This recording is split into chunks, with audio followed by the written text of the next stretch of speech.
Pozdrav svima ljudi, danas ćemo pričati o tome šta ja koristim, koju aplikaciju koristim za snimanje klipova. Naravno ja koristim Mobizen. Sad ću vam reći kako da instalirate tu aplikaciju. Ništa lakše. Instalirate aplikaciju i uđete u njega naravno. I sada pritisnete ovo gdje se pretražuje i ukucate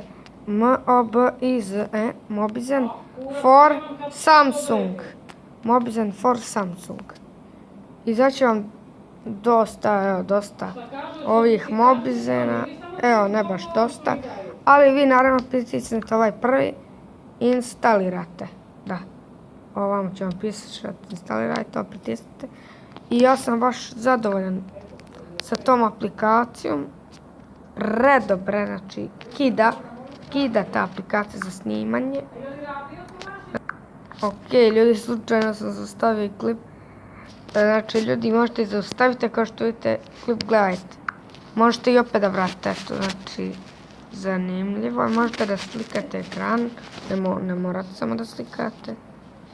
Ok, ljudi, bačite like dolje ako hoćete, mislim ne, ako hoćete, ali stvarno ćemo snimati Clash Royale, još epizoda i Clash of Clans i Minecraft. I ljudi, to je to što se tiče ovog klipa. Vidimo se u sljedećem.